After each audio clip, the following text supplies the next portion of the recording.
check, 1, 2. Go! Curious about real estate? Yes! Then you've come to the right place. Get the knowledge you need, get over the fear, and get started. This is the Michael Quarles Real Estate Show with your host, Michael Quarles.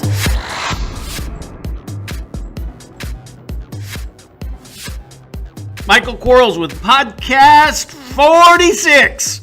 Today's 5 questions. Remember, if you want to have your question asked and answered, send it to support@bsffacademy.com. Here we go. You mentioned a couple times about using an S-corp versus an LLC depending on the use of buy and hold versus flip. Is there a threshold that determines one versus the other? For example, does a 3-month hold make it become an investment, or is it 6 months? Other than payroll taxes, which factor would you choose over one or the other? Great question. Unfortunately, in my life, I have paid too much money to really good real estate attorneys and really good real estate accountants. And it's always been S-corp for flipping and LLC for buy and hold. And it boils down to your intention, I guess is the key phrase everybody falls to. However, our intention when we are buying houses, if we're a massive investor, and that's a guy or a gal that just decides to make all the money when they buy and sell, instead of making that little change month after month after month, which I understand too. But if you're going to be a massive investor, which creates dealer status, you're going to want an S-corp. If you want to have passive income and have a less of a tax rate, then you're going to want an LLC. The problem is you can't have both. So you can't have massive income and passive income working out of the same entity or the same person. So you absolutely have to have at least an LLC, at least a corp for your flips, and then you could hold probably everything else as individual. Now, with all that said, I'm certain I'm not an attorney and I'm certain I'm not an accountant. So if it's a question that you really want to thoroughly have reviewed, please go find one of those people. There's very excellent real estate attorneys and very excellent CPAs out there, and you should answer these questions for yourself. Question number 2. When wholetailing an owner-occupied property, how do you coordinate all of the showings with the seller? I thought the seller sometimes wants to sell to people like us because they don't want to deal with having to sell the house. How do you get past this with the seller? Offers subject to interior inspection. So in the MLS, when you list it, you're listing it on the MLS, and you're going to tell the agents that are showing they're not going to get to show.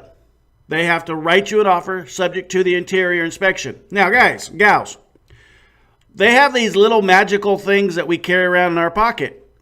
We can talk on them, we can text on them, and we can absolutely take pictures with them. And you know, they say a picture paints 1,000 words. Well, take a couple pictures. You got a couple thousand words there. Take a bunch of pictures, have your agent load it on the MLS. That's all that people really need to see anyway, because our buyer is typically not an owner-occupied buyer. Our buyer is some guy or gal that wants to go out there, have a rental, so they're buying it as an investment property, and the pictures are going to be fine. When you receive the offer subject to interior inspection that you want to accept, then at that point, you just make the appointment with the seller to have someone come out and look at the house. You already have told them what's going to go on because it says it in our agreement, and we go over all the paragraphs in our agreement with the seller. It says it right there that during the purchase period, we're going to have people come out and inspect it and look at it and do all kinds of things for us. Some of those people could be buyers ultimately that we're going to make a huge amount of money on. And it says huge.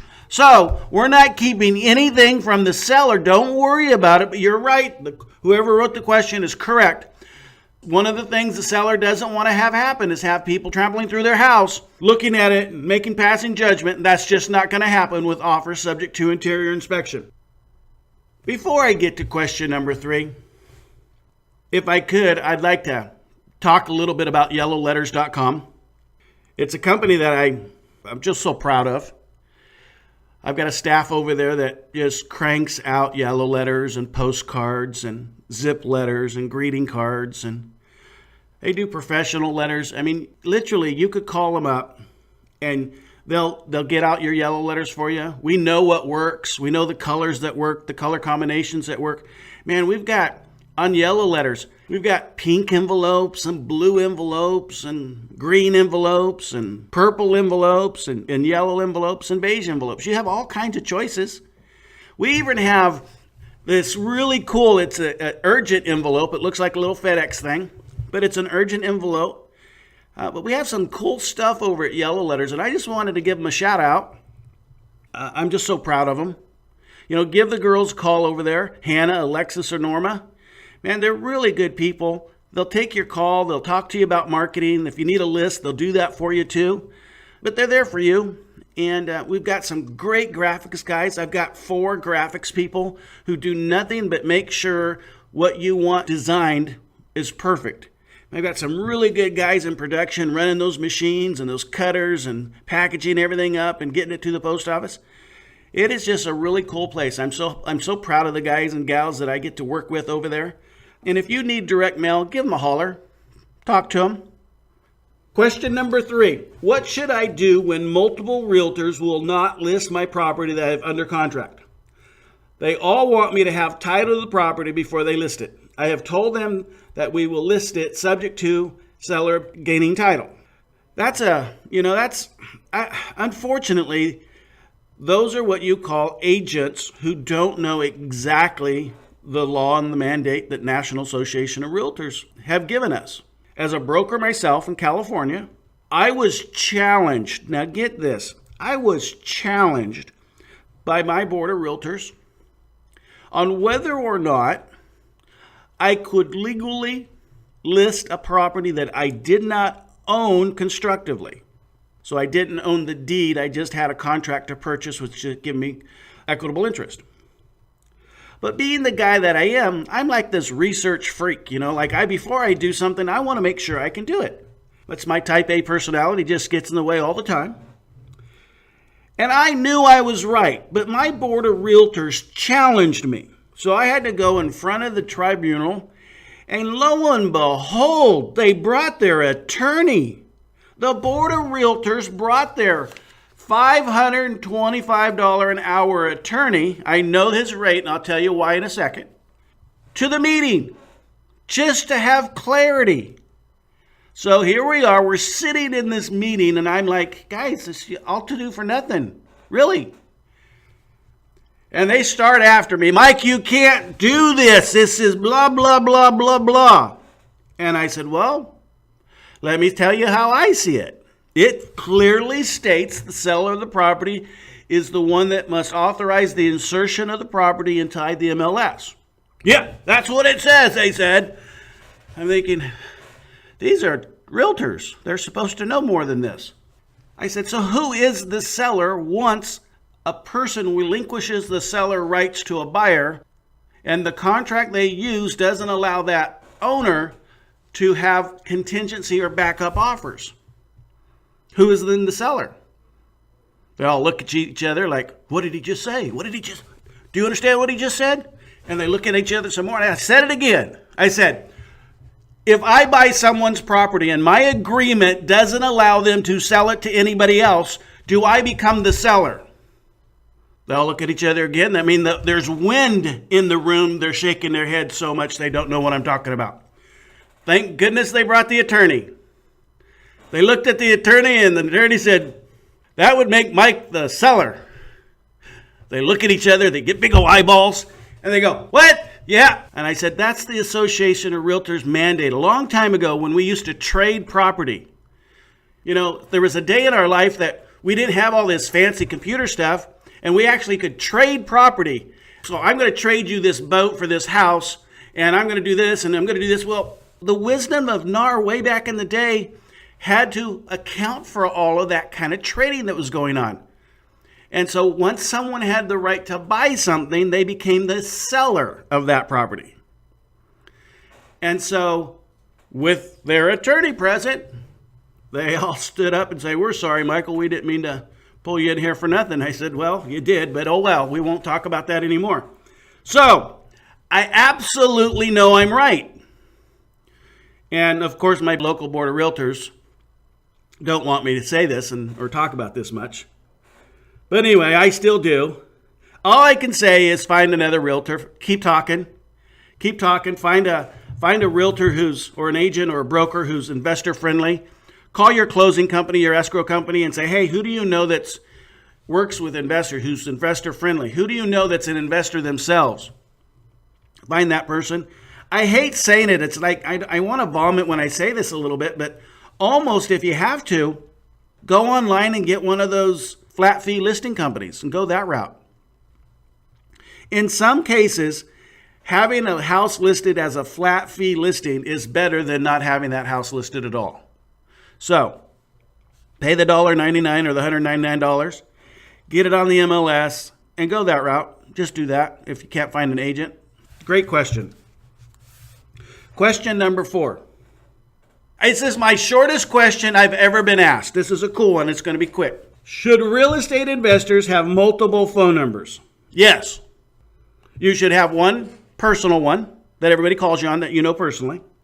You should have one business line that people call you for business purposes, like your closing company, your contractors, your CPA, your attorney, all those people. Then you should have at least, I use six phone numbers for marketing.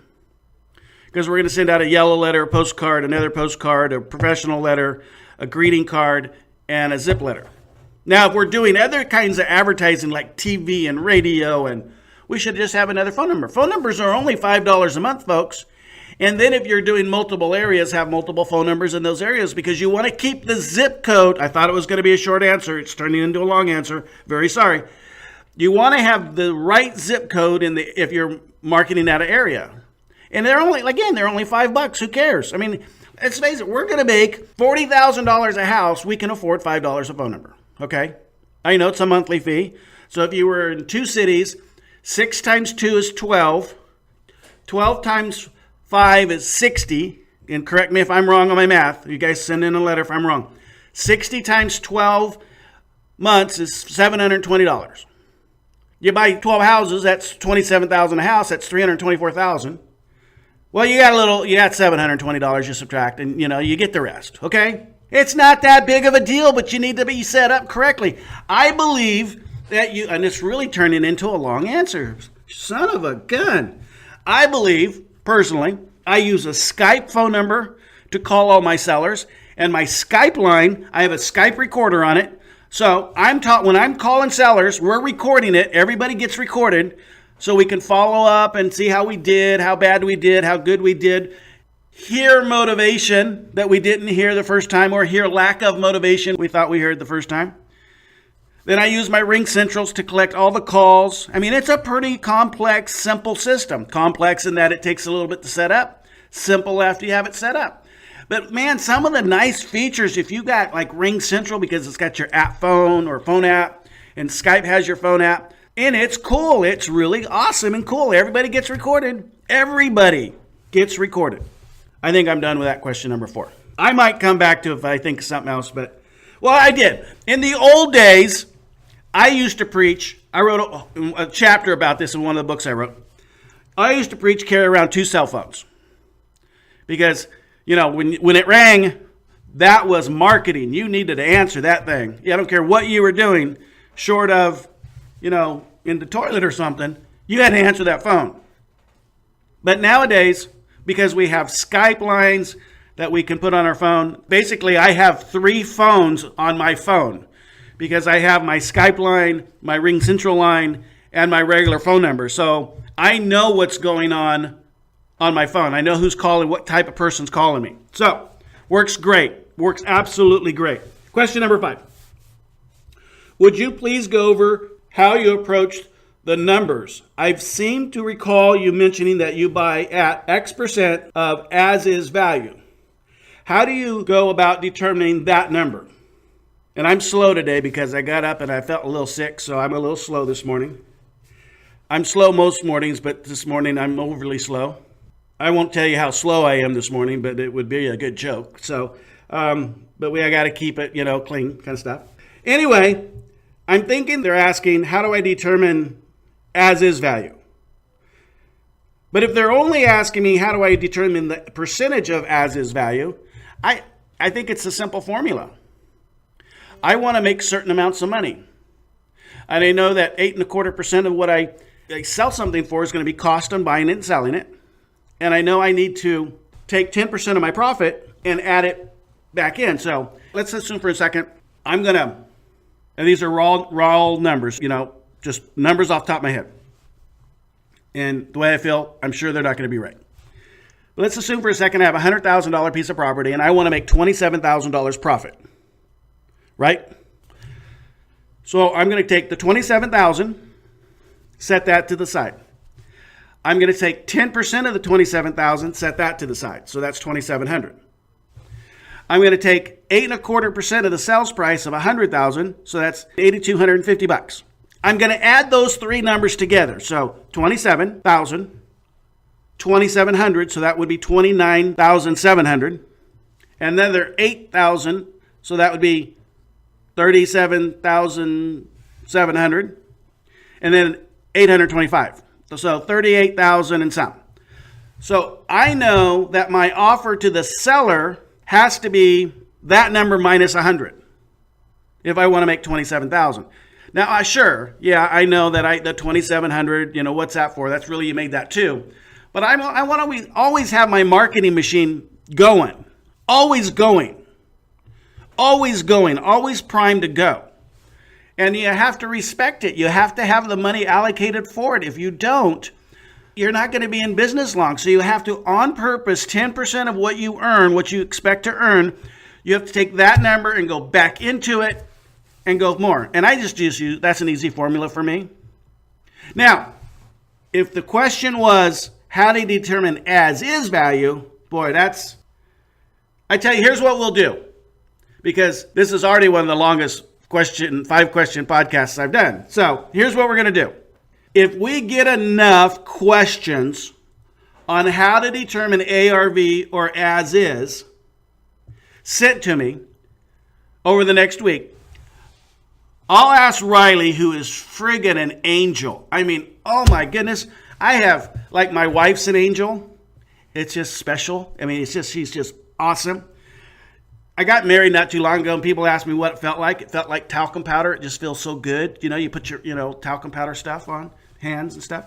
Anyway, but Riley's kind of an angel too. She doesn't make me feel the same way, but she's an angel. And I'll ask her to set those questions aside, and we'll have a podcast just about ARV and as-is. That'll be cool.